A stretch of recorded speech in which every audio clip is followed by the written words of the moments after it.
On record. We call this regular meeting of the Board of Ethics to order on June 15th, 2011 at 3:05 p.m. Roll call. Ms. Flannery, Present. Dr. Kelly, Here. Mr. Silver, Here. Ms. Goldstein, Mr. Purposes. We also have Dee Ennis from the Department of Law and Christopher Constant from the public. Okay. First agenda item is minutes of previous meeting.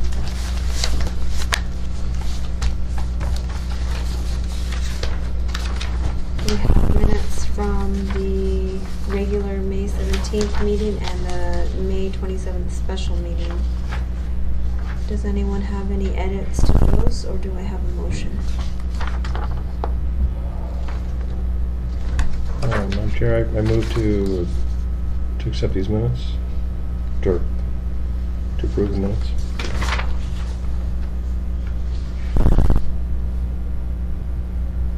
Second? All in favor? Aye.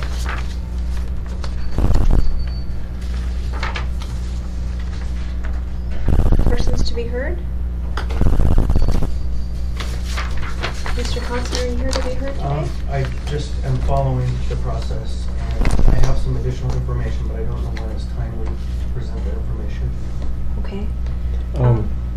So, Excuse me, point of order, it's not on the agenda, but should we approve the minutes of the May 27th, or we really can't because we don't have anybody who can give a second to us there other than, I can move, but I don't know if that's actually necessary, that somebody needs to be there because we're into quorum problems that way. 'cause I'll move to accept them, but Robin's not here and you can't, as chair, second. right, I can. So I guess we table that. I'm sorry. You weren't at the 27th? What's that? You weren't at the meeting on the 27th? No. Okay. So the minutes from the May 17th meeting are approved. The May 27th meeting minutes are tabled.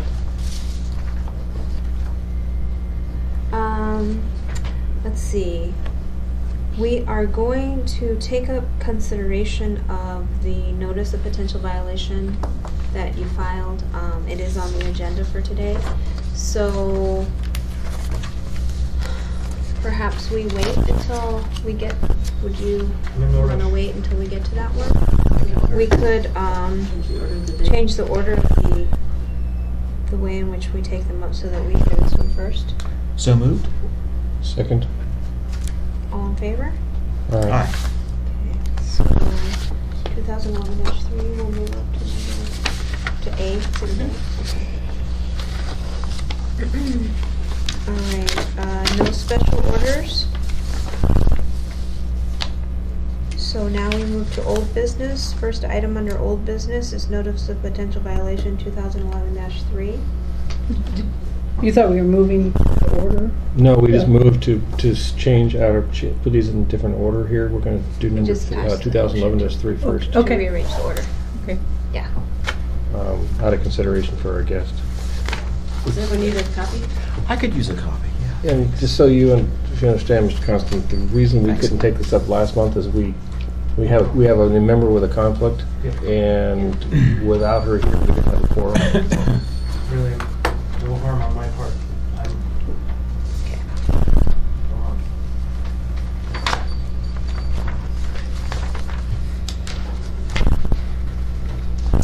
Okay, do I have a motion to go into executive session? So moved. Second, I have a question, though. Does that exclude Mr. Constant? No. Okay. A second. We generally take testimony on notice of potential violations in executive Okay. session until we've found, if we find there is a violation, then that becomes public record. If it's found there's no violation or the claim is dismissed, then Okay. the record remains confidential. Not a problem. Okay. So So I second the motion. I second the Everyone's in motion. favor? Yes. Okay. So we're moving into executive session to discuss notice of potential violation 2011-3. And Mr. Constant will join us for the first part of our executive session.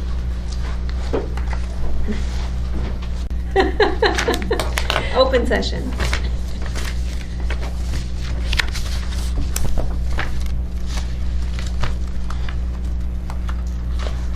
Notice, I'm just looking at our time on that last violation. Are we up against the time bind? He gave it Because to it was him. filed on May 3rd. And it's... and I'll find it real So quick. August 3rd would be our 90 days. And I'm just looking at that. This one was 60, one was 90.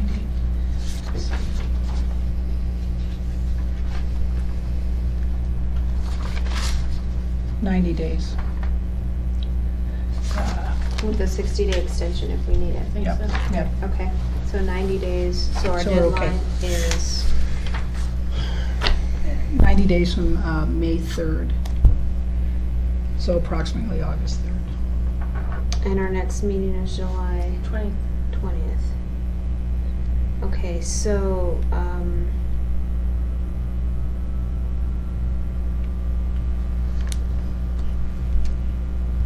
let's see here.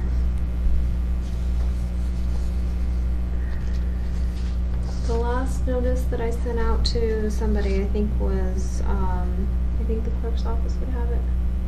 The notice I sent to a witness requesting their presence, a respondent notifying them of the,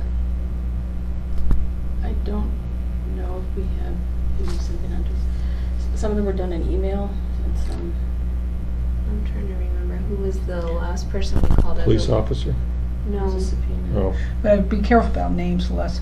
I have some things I need to go over with the board regarding the last few. We were looking at some sort of form generation, but it involves cases and that maybe or matters. We could go back into executive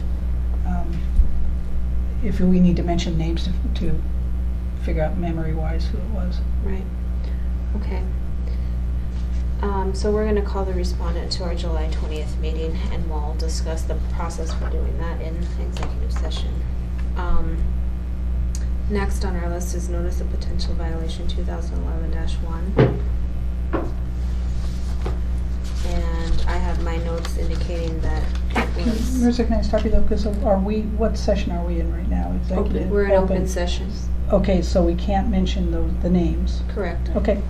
Oh, okay. Okay. Notice of potential violation 2011-1, that we were waiting for D to write a letter. Is that Okay. correct? And, yes, well, not a letter, this is what I think the code requires. And I'm gonna give you two forms. So this is a form without names, or is it? No, a it form- has names, but we Okay. just don't need to mention the names. So I'm giving you two forms. One is a confidential statement of closure. It references the code section and what that code section asks for. And that is when you do not find it by preponderance of the evidence that the respondent violated whatever code section was alleged. So that would be the ones we do investigate, and that would be the one you're referencing, the notice of potential violation 2011-1. The second form is a return of notice of potential violation, and that's when you don't even accept the violation to look at it, if proven true. What I wanted to do is, these are just sort of examples of what I'd like us to look at adopting, whether we put these on municipal letterhead, whether we have a confidentiality warning, and where do these go. So I thought we could discuss today, but at least get us to the code sections. So I'm gonna, if I can hand, So on notice of potential violation,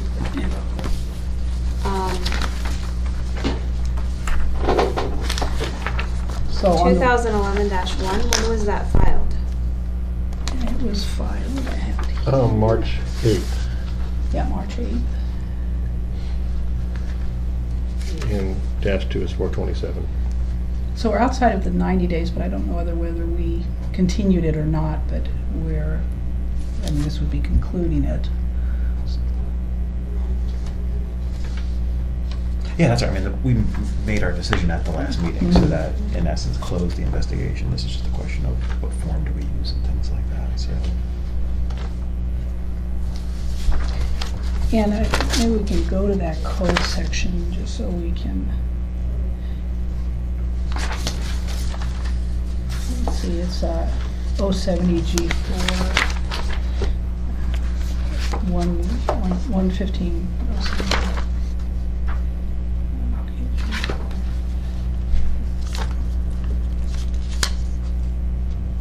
In G4, basically, if the board does not find a violation under this chapter, the board shall prepare a confidential statement of closure listing the complainant, respondent, the signed identification number, the allegations, the hearing date, and the finding that no allegation was substantiated by the board in whole or in part, and the date of board closure. At the sole discretion of the respondent, the board may release the statement of closure as a public document. And we have not asked the respondent in this case pending this form. And so, Marissa, what I had thought was that this code section dictates a pretty limited disclosure in this form and not an explanation of why we didn't find a violation.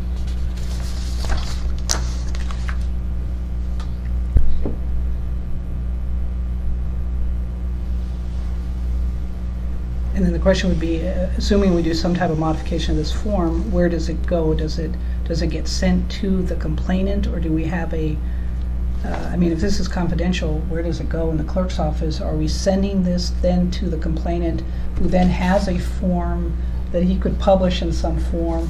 Or do we put, if we're going to do that, do we put a strong confidentiality warning at the bottom? I mean, the idea is when these potential violations don't bear fruit, that... We don't want them going to the press Yeah, afterwards. so... Barbara, do you know what they've done in the past on these? No. No, okay.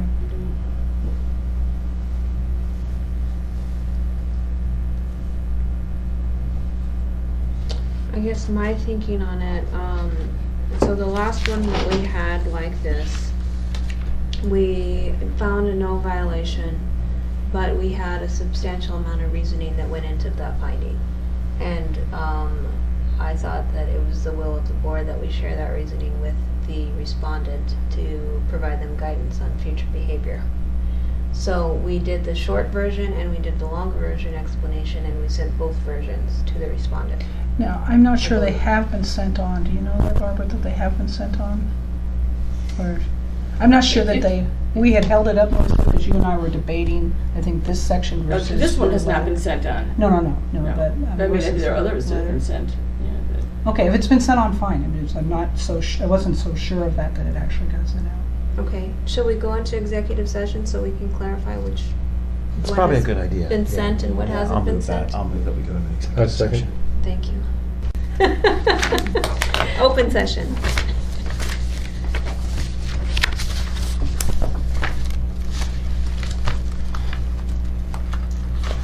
Marissa, I'm just looking at our time on that last violation. Are we up against the time bind? He gave us It was some. filed on May 3rd. And it's... I'll find So it real quick. August 3rd would be our 90 days. And I'm just quick looking at that. This one was 60, one was 90.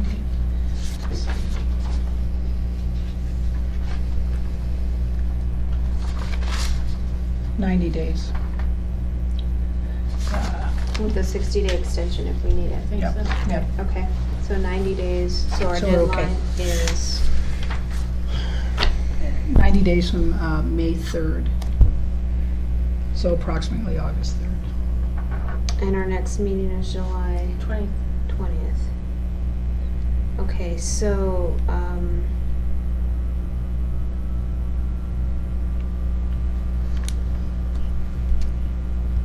let's see here.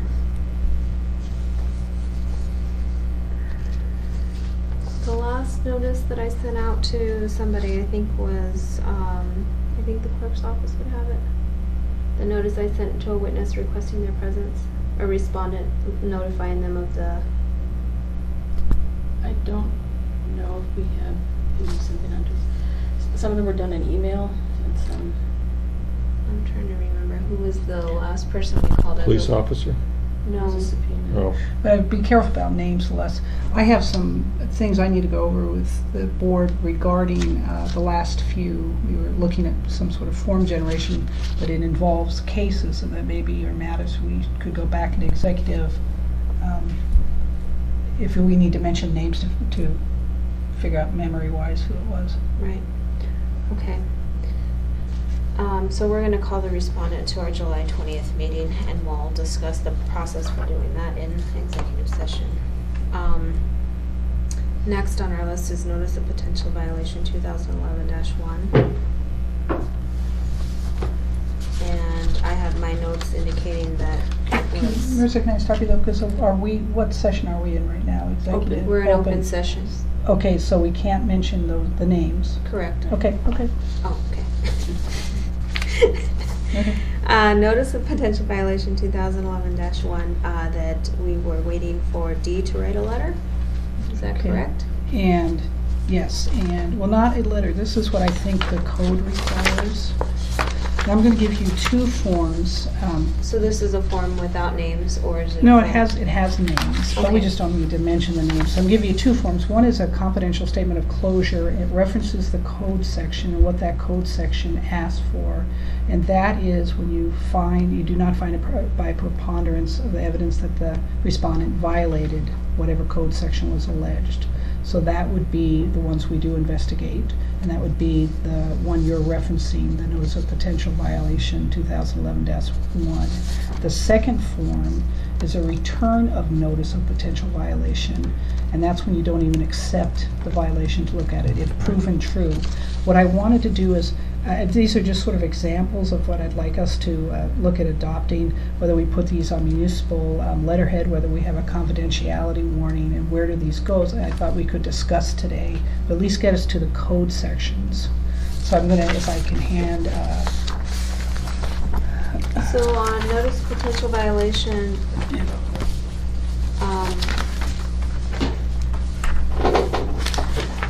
so on the- 2011-1, when was that filed? it was filed, I have it here. March 8th, Yeah, March 8th. and -2 is 4/27. So we're outside of the 90 days, but I don't know whether we continued it or not, but this would be concluding it. Yeah, that's right. I mean, we made our decision at the last meeting, so that in essence closed the investigation. This is just a question of what form do we use and things like that, so. And maybe we can go to that code section just so we can. Let's see, it's 070 G4, 115.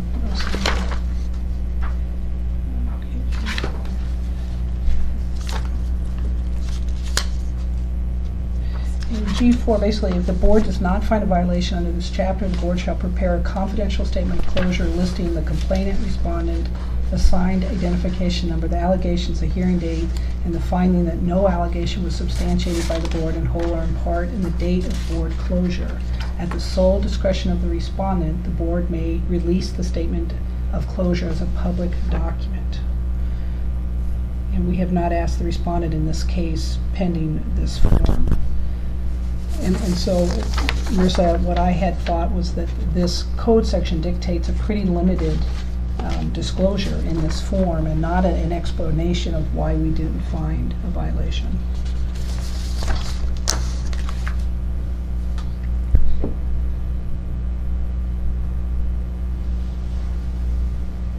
And then the question would be, assuming we do some type of modification of this form, where does it go? Does it get sent to the complainant, or do we have if this is confidential, where does it go in the clerk's office? Are we sending this then to the complainant, who then has a form that he could publish in some form? Or do we put, if we're going to do that, do we put a strong confidentiality warning at the bottom? I mean, the idea is when these potential violations don't bear fruit, that. We don't want them going to the press Yeah, afterwards. so. Barbara, do you know what they've done in the past on these? No. No, okay.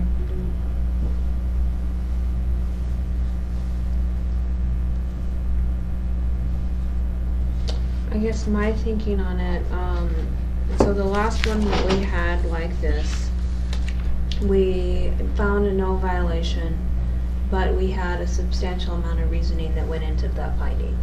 And I thought that it was the will of the board that we share that reasoning with the respondent to provide them guidance on future behavior.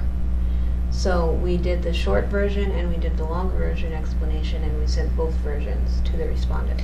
Now, I'm not sure they have been sent on. Do you know that, Barbara, that they have been sent on? Or, I'm not sure that they, we had held it up because you and I were debating, I think, this section Oh, versus. so this one has the not letter. been sent on. No, No. but. But maybe versus there are the others that have letter. been sent. Yeah, Okay, if it's been sent on, fine. I'm not so, I wasn't so sure of that it actually got sent out. Okay, shall we go into executive session so we can clarify which It's what probably a has good idea. been Yeah. sent and what Yeah, hasn't I'll been move that. sent? I'll move that we go into I executive second. session. Thank you. I'll entertain a motion on notice of potential violation 2011-2. Madam Chairwoman, I move that we send out the return of notice of potential violation for notice of potential violation 2011-2. Is that it? That's it. A second? All in favor? Aye. All right. Okay. Great. Moving Request for on. advisory opinion.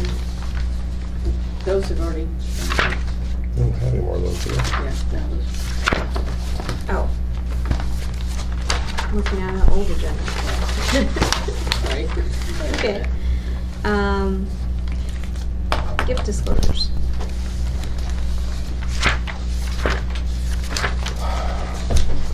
I actually did spend quite a bit of time going through these gift disclosures, and there are some problem people that need a letter. All right.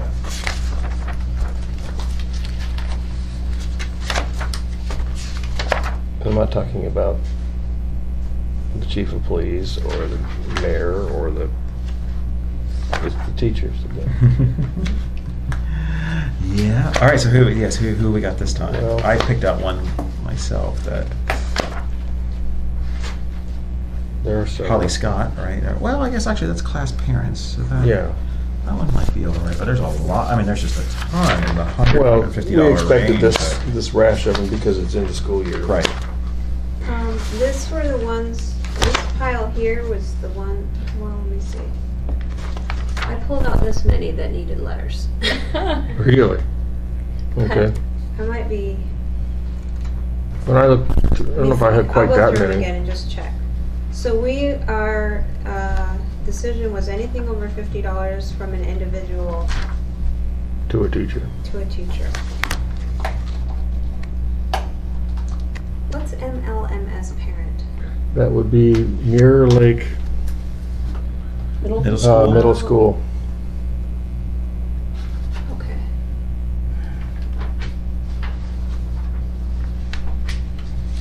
And the other reason I know is I saw it on a previous fax or something.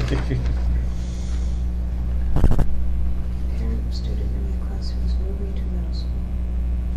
Oh, I see. And that same parent gave more than one massage gift certificate.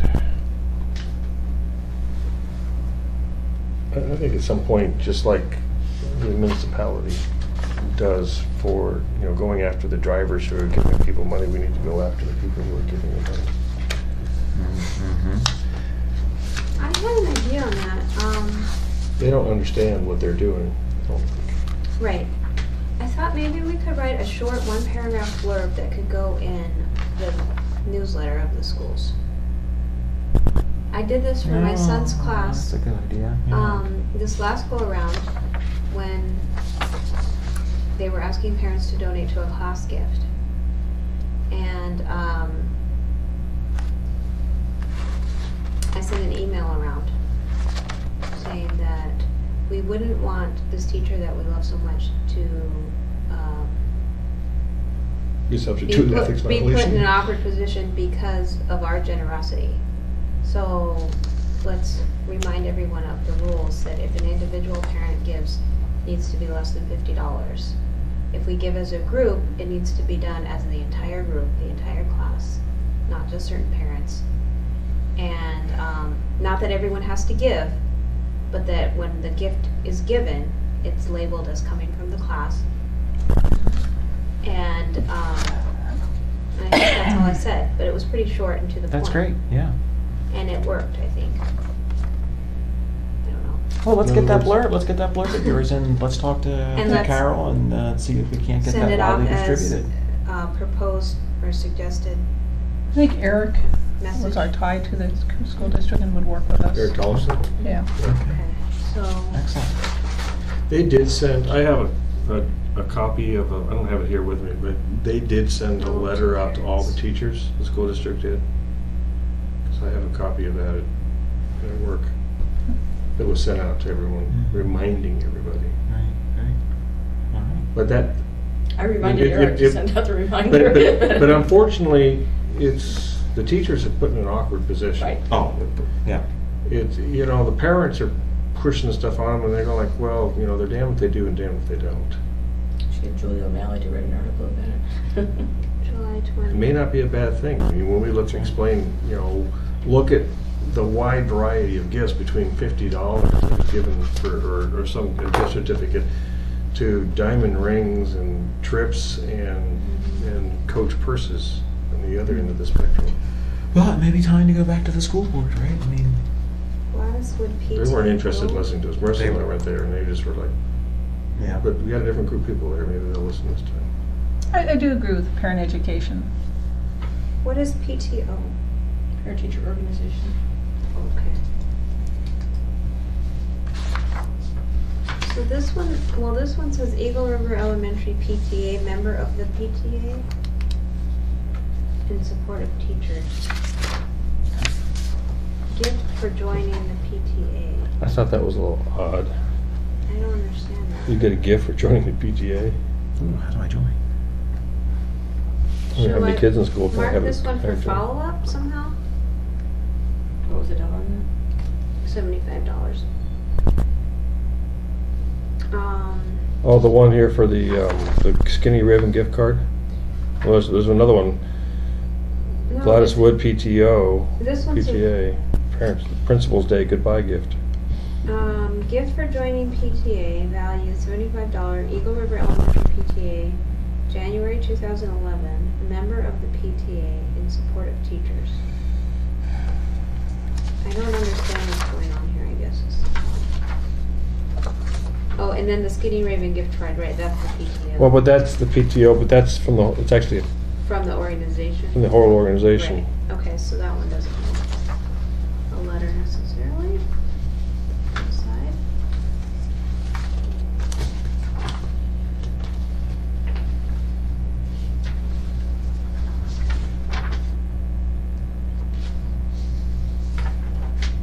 I got lost on this, trying to read this one here, this teacher that, the trip of the Army National Guard, Oh, is yeah, their right. educational representative in a group of 10.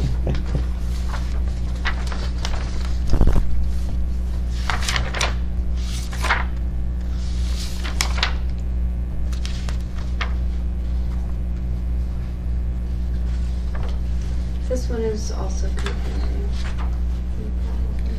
Trip with Army National Guard as their educator representative in a group of 10 SFC Gum. I don't believe I've ever met him. Oh, Sergeant First Class Gum. Mr. Gum said his boss, Lieutenant Colonel Lewinsky. Lewinsky, to go on their trip to Daytona NASCAR as one of the most supportive educators in the National Guard.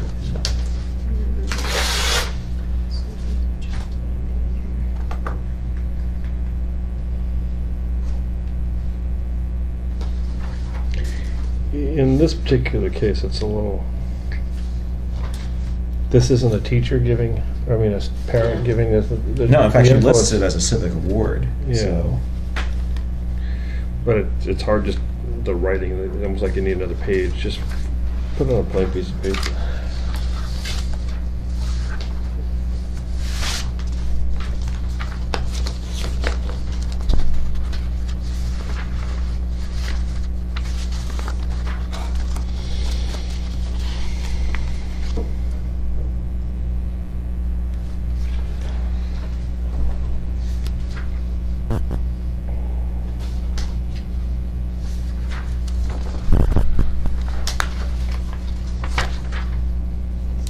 see my kids got through school with my cheap modular ways. My parents never gave money away. I think maybe I took an apple 2 or 3 times. So let's see, so you pulled out all the ones already that were over $50, is that? Unless it's Or- plural. Or are we still Plural looking? givers. Are we still looking? Is that the? Yeah, I pulled them all out. Okay. I'm just going through and making sure that, yep. These are all gonna get a letter. Past, what is this one say? Can you read this? Is, Art, $200. do we have an intern this Being year employee. Yes, I do. to bring up our Excel spreadsheet up to Yeah, speed? that'd be good. Because that might be nice to give, okay, this is how it was this last year, and see if there's any significant improvement in reporting. Mhm. My gut feeling still is there isn't. We've got a lot of them, but there's a whole bunch of schools on this that are not represented Just a on former this. leading employee, but I found it family something, family Portuguese center, I don't think that's probably right, family something for the town.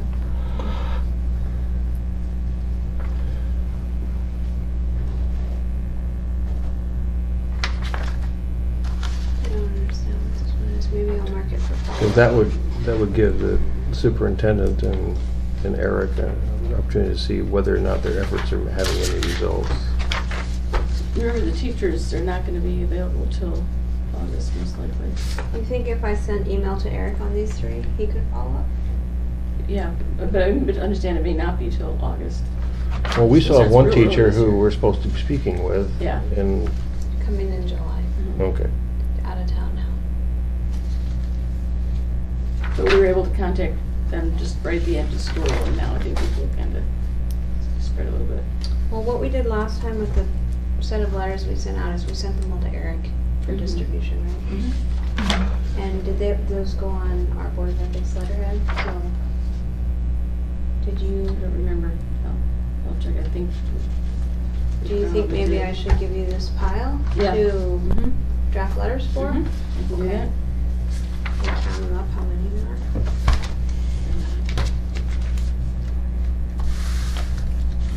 Looks like about 25.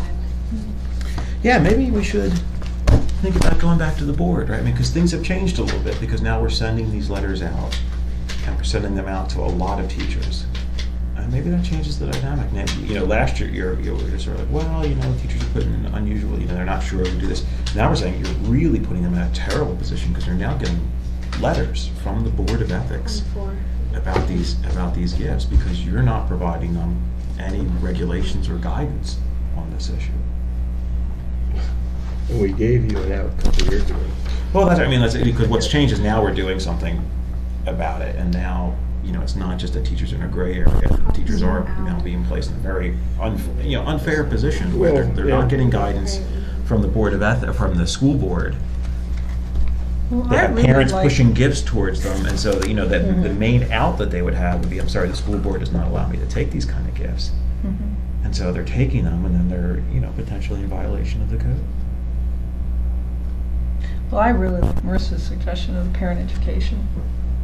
Yeah, I think that's a good way to go. Well, and possibly more than one way.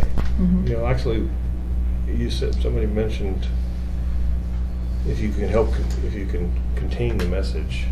But Julia, a lot of people read her article. I don't always agree with what she has Mhm. to say, but she does a pretty good job. It's a pretty thorough article. You know, today's article about somebody's garage door in Sahalee subdivision is a little arcane, but it still has a whole subdivision up in Harlan.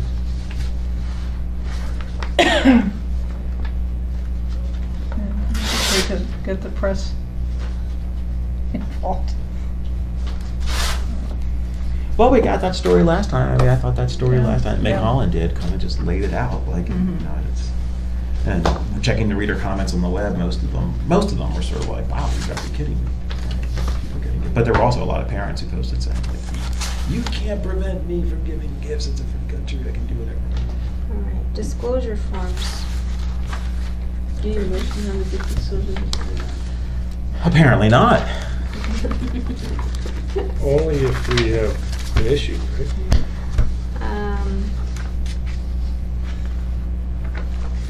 You have disclosure. So the plan is on the 24, where there were gifts from individual parents over $50 limit, that Barbara will be drafting the form letters to them for my review.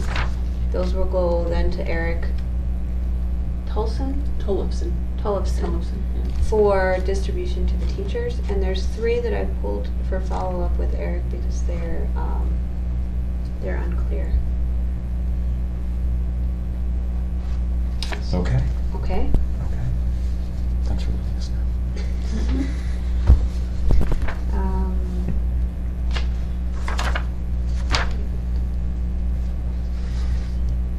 Disclosure forms I think we have just the one.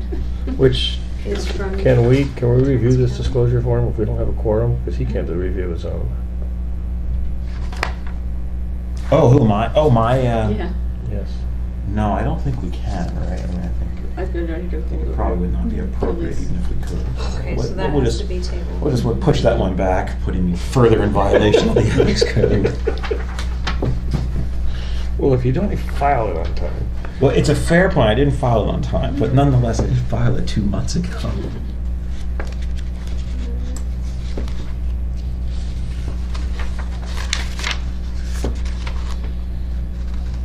And now I know my out. Next time I'm just going to put the right date on it and say, well, it must have gotten stuck to something. in the clerk's office.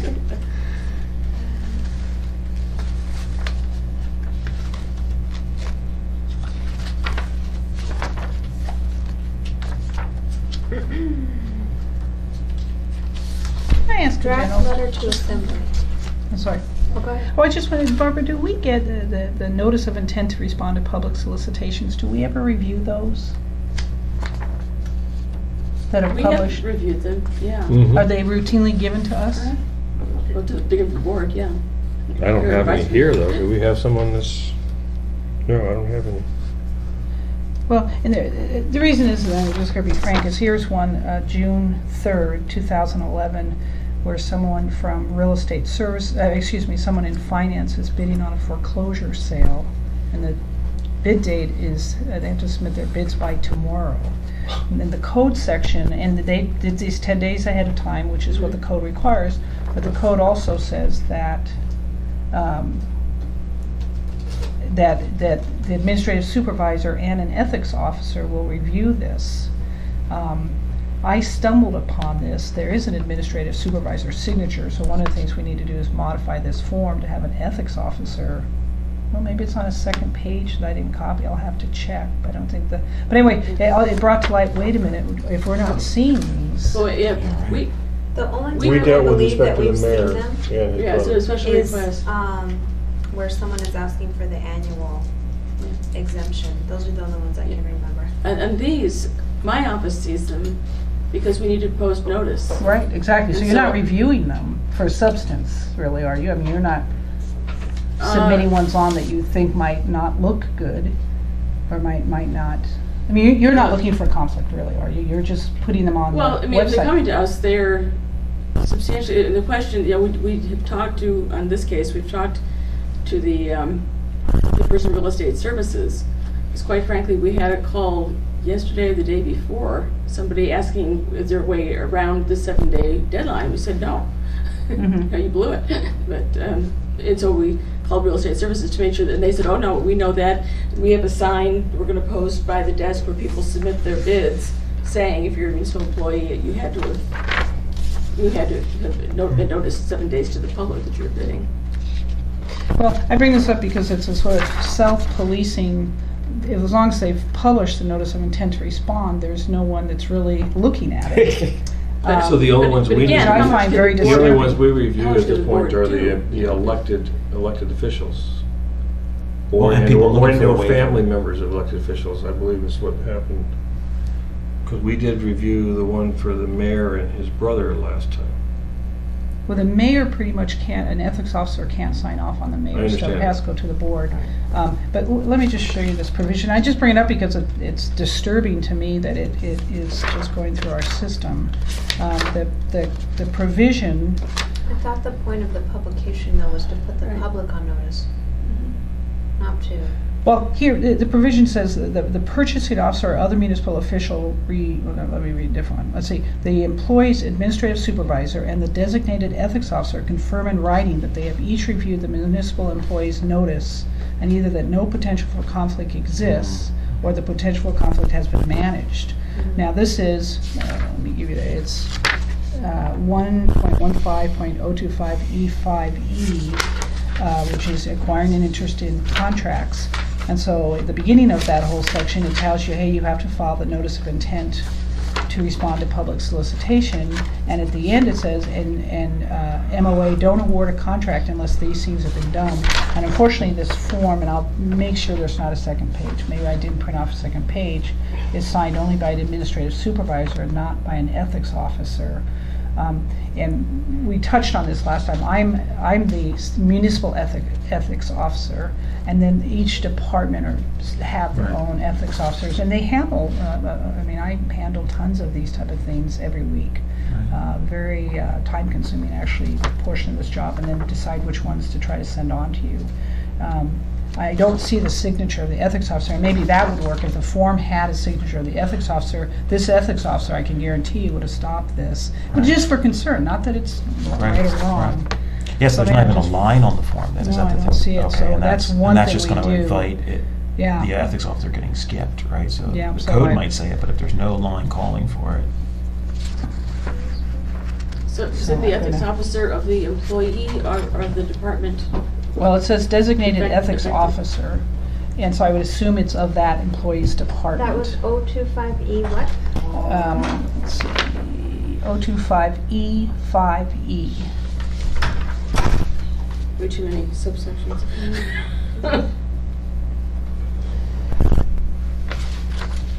Award of municipal contract shall be.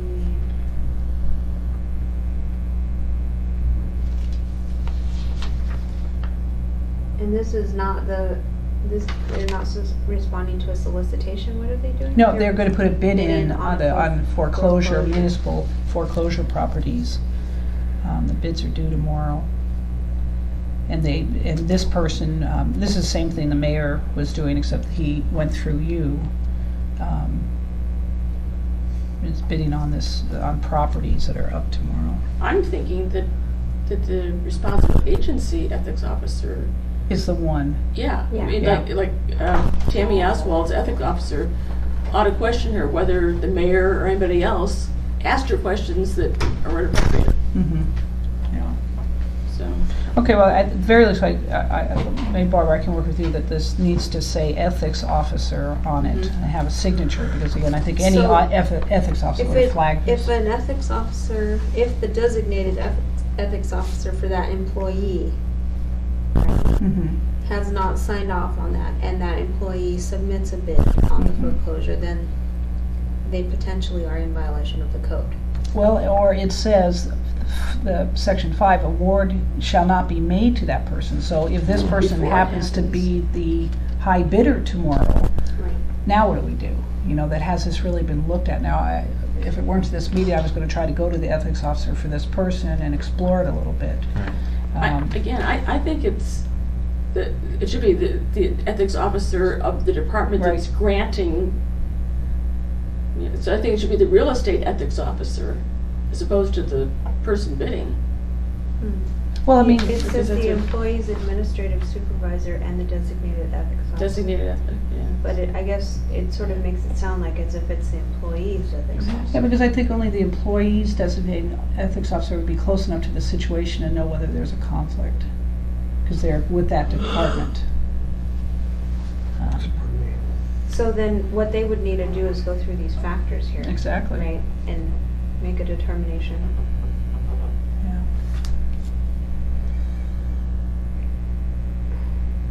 So we may have some Mhm. colorful action. Yeah,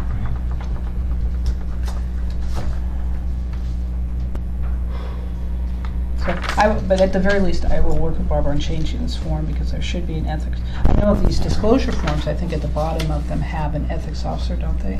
Because I know I've had to sign off on some of these. Is this the review of disclosure like forms mine? that you had listed under new business? or? No, actually, it Or wasn't. what No. is that? Review Gift of disclosures? I think That it's that just was these the one. old one, that was the school district one. Well, I'm looking at Was it- school district going right now, Well, there's we no have- Oh, ethics disclosure, officer. no, disclosure forms with the, Gift disclosures, disclosure forms, and then down here, new business review disclosure forms. oh, What? I think it says, copy something wrong from the old agenda. But, Oh, okay. But it should be. Or, you know, we've been continuing that thought for quite a few meetings because we haven't had time. And I think we discover the problems with forms as we go, like this one. Yeah.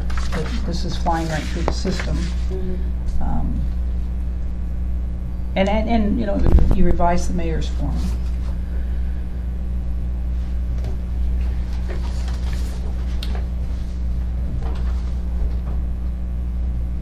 Yeah, I think the ethics officers do make independent determinations whether it needs to go any further or.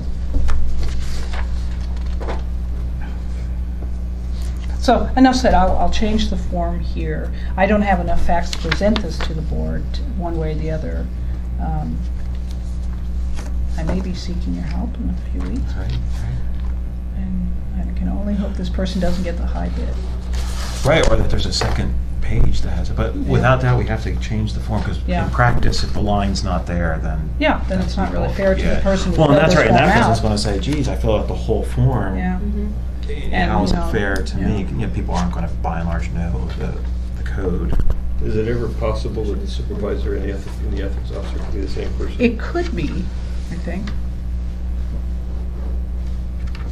Okay, where's this draft letter to the assembly? Here we go. There is There's one there. I've- We've, Well, while we're the- doing, We're looking at this one that Very good. Mr. Kelly circulated. With hair doctor, Professor Kelly. which, Or as I refer to him, TK. Okay. That's our shortstop TK, we'll see that. okay, this is the letter right here. So just They're based not on in the the last order. couple responses that we sent to assembly persons and just kind of gave that extra little bit of reasoning that we thought that really the best place for people to be working out whether there was a conflict or not was in the context of the assembly person disclosing to the assembly. Mhm. In some of the last couple of cases, we would have had to have conducted an investigation. It seems we didn't have nearly enough facts on hand to really know if there was a substantial conflict or not. And so, given that their decision is ultimately the final one, and that actually probably is the best place to have that conversation, we had agreed last time that we wouldn't consider these anymore and that we would send a letter like this So that they off would to know. the chair. This letter is not addressed, but it's supposed to be to the chair. Please advise members of the assembly accordingly. So the idea is to send this off to the chair, who I've forgotten it's not training anymore, right? Is it? WSCN. Okay. So there you have it. Mhm. I think it's good. I like the letter. So you want me to go only to the chair and not to all members?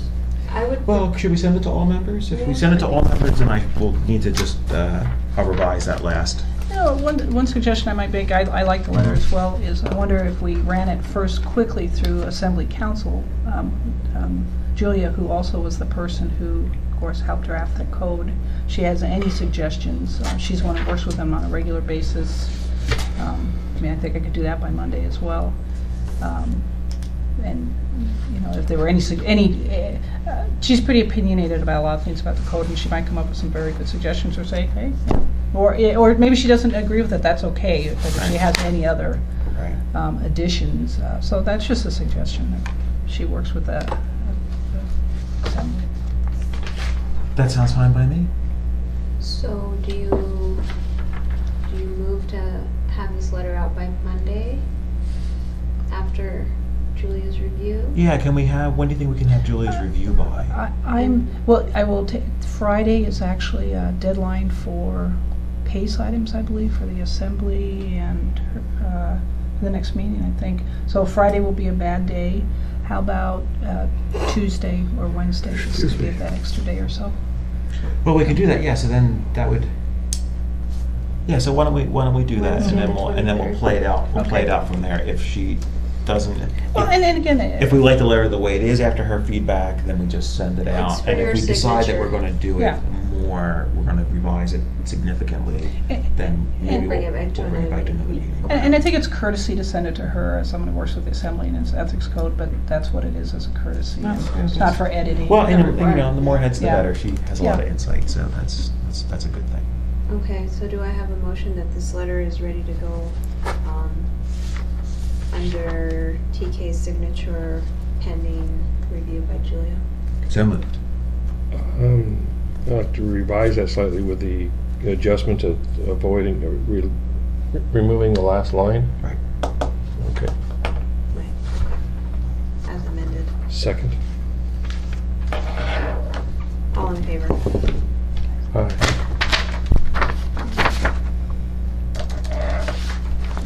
Yeah, I originally envisioned it sending it to the chair. It's not like, there's not 11 members, it's not like we have to send it out to, 535 members of Congress. But I think it has more of a punch if it comes individually to each member as opposed to. Mhm. Okay. Be more likely to read it. So I thought Seth had brought them in. Let me go see. we have annual report 2009. If they were reviewed and accepted last time. I thought they were accepted. Yeah. Yeah. Yes, there were Well, some that- minor editorial Right. things that need to be They came up done. this morning. I Yeah. didn't get them. Oh, they're in here. Are they? Yeah. Okay. Oh, they're in the packet. They'll be on the agenda for the 28th of June. Well, we had some people's terms that need to be adjusted. Yeah. We still have Mr. Burgess on here, but I don't think that's an That was for issue. the 2000, I debated about that this morning. That was for the 2010 report. And it was- as of the timing of this, that's fine, so. Yeah. All right, Barbara, just sent you a revised letter. Okay. And I've also been advised by what's his title now, Mr. Baker, Chief of Staff, that the replacement for Mr. Burgess will be most likely on the 28th agenda as well. And one that I thought I would point out, and maybe to Jay Jackson, is that when Marissa's term expires, you're not planning to do it again, is that correct? Correct. Okay. I That gathered the- that from her email. Yeah, that one of the board members has to be an attorney, and so you need to keep that in mind. I'll let Jay know that. This next one being appointed may well be an attorney. Oh, good. And I also. Unless you're I talked to planning on Larry becoming an about this, attorney. because Larry really doesn't Yes. know. Nice. But we've always also generally had a clergy person on too. Interesting. But, Mhm. you maybe as a philosopher taking that role, I don't know. That's right. But, yeah, but definitely there needs to be an attorney on the board. I would not qualify as a clergy. No, we probably should have a requirement that there's always a philosopher on the board. For the best. Like there's a whole lot of you. To keep you, task-oriented people in line.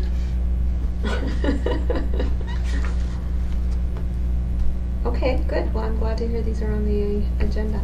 Do you think that one of us needs to be at that meeting when they're presented to the assembly? Or I don't think you do. no? Is it part of the consent agenda? Good. No, if they'll ask if the person, any of the people are there, and then if they're there, they walk up and identify themselves. If they're not there, it just So goes on that consent. is June 28th, 28th assembly. it'll be probably the 5 to 6:30 slot. Great. The 9E item. And they literally just walk up and introduce themselves generally. 1 second. 1 minute. So if someone's gonna be there, you can let me know and I'll prompt a chair. Looks like Dr. Kelly put it as an appointment, so he's gonna be there. That's my appointments. Okay. It's all good. So the It's a dis- busy week leading up to Canada Day, so it's a busy week for me. So there's no further disclosure forms for review. Mhm. We've covered that. All right. Members' comments? I have no comments. No comment. I have one comment. We didn't put this on the agenda, but it's an issue that Dee and I discussed.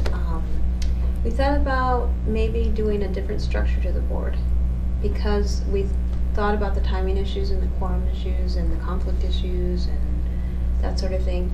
And Dee came up with this idea of doing maybe like a panel. So maybe we could have a 9-member board where we have 3-member panels assigned to a notice of potential violation. so that 3 members meet, scheduled meetings for hearings on that notice of potential violation, hear the witnesses on that notice, and make a determination, and get the final determination before the board. And at the regular board meetings, we consider those determinations made by the panel and then sort of approve them as a board. I think Yeah. that was Yeah, the this would, idea. well, too, I mean, number one, it would take a code section in the ethics code Yeah, we'd section. have to revise the code But to make it work. it but- just seems that the amount of work for this small board, it continues to increase. Right. And it is difficult for people to timely, and the more effective this board becomes, the more forms are gonna be submitted. So just a consideration that might be more effective than, I mean, you leave here and, for instance, Dr. Kelly now has, 2 hours worth of work to do in terms of opinions.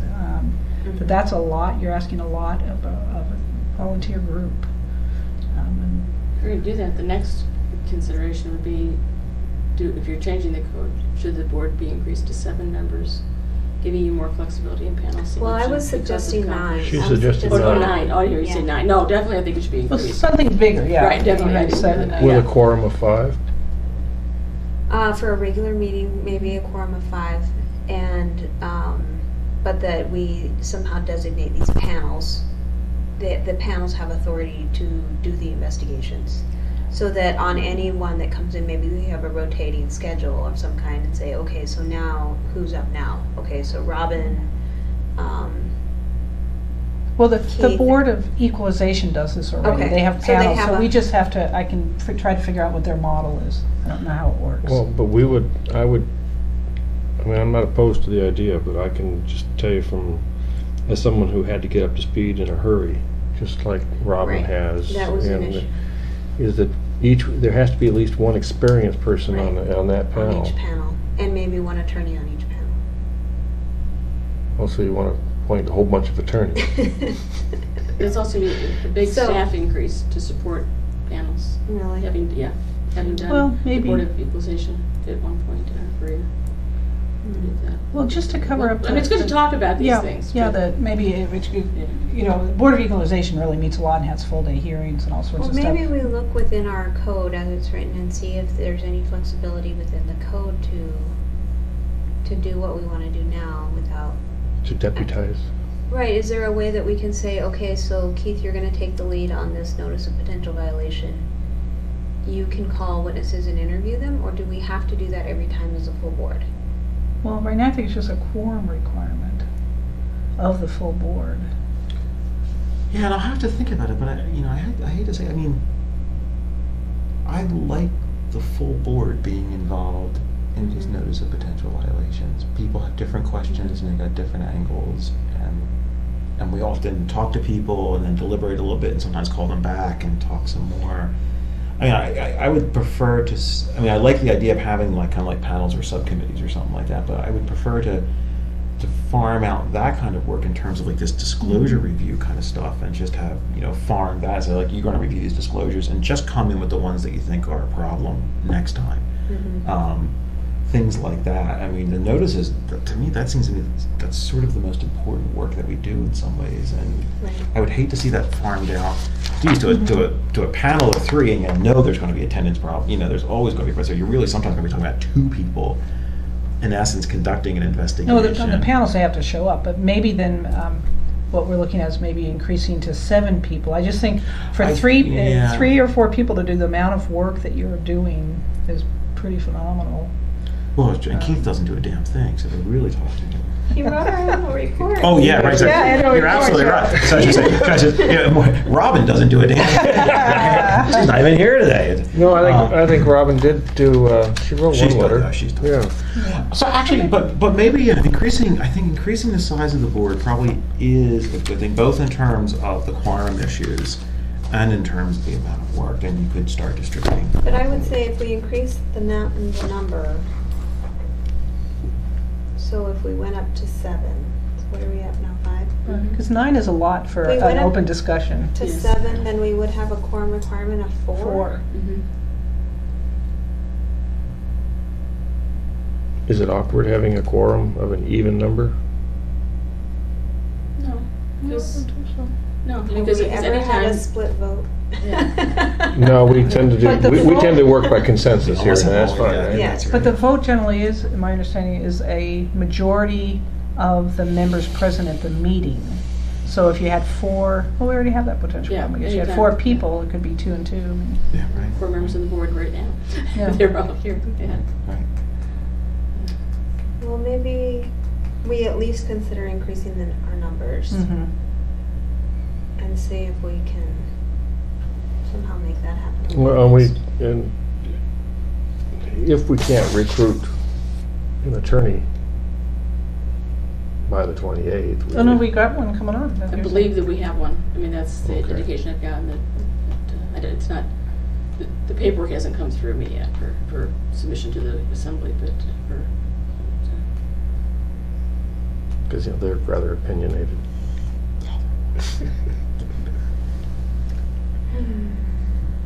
They sigh a lot, I can't stand Okay. Okay. it. But I like the idea, yeah, I mean, I think increasing size and then think about what work we can farm out. Again, I'd rather not farm out the notices of potential violations. My goodness, a lot of work that we do that could be farmed out, where it's, Well, whatever. maybe, I mean, now that we have set this rule for ourselves on disclosures, I mean, is it possible, I think, for you to at least sort the disclosures out for oh, us? sure. So that anything from an individual over $50 gets put at the front of the pile Mhm. or something like that, and then everything from a group gets put at the back of the pile, so Mhm. we can say, everything up to Mrs. Smith, everyone up to Mrs. Smith is gonna get a letter, and then everyone after that, yeah, we go through them and we just verify that they're not folks that we wanna follow up on or give letters to.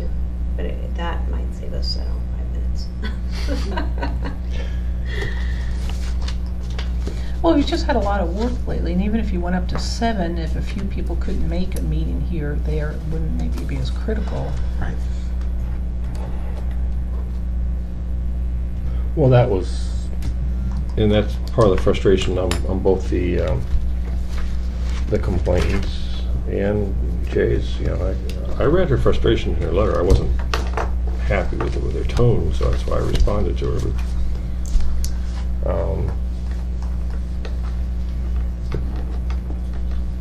But, yeah, but at the same time, it can help hopefully solve some of the issues that we've had. Of being Well, a small board would have to have 60% of us here to do anything. I think a lot of the other boards meet at night. We're one of the ones that meets during the daytime, that, like the hand You're commission, right, they you're right, meet it's a from fair 6 to point. 8 o'clock, and then there's not these work conflicts that we face. Well, we can always move the time. Does anyone wanna meet at night? No, but, no. I'm really not opposed, but. Actually, we've meeting at got night, two meeting at municipal night employees here. would be good for me, yeah, that would be, because right now, as you know, with my various teaching schedules and like semester to semester, there's always potential for conflict for me for many days. The only day that is usually okay is Friday afternoons during the school year. And we're moving Elias to Montessori. He will have to be picked up now precisely at 4:30. My days of doing this, I'm kind of like, well, I'll get him after the meeting.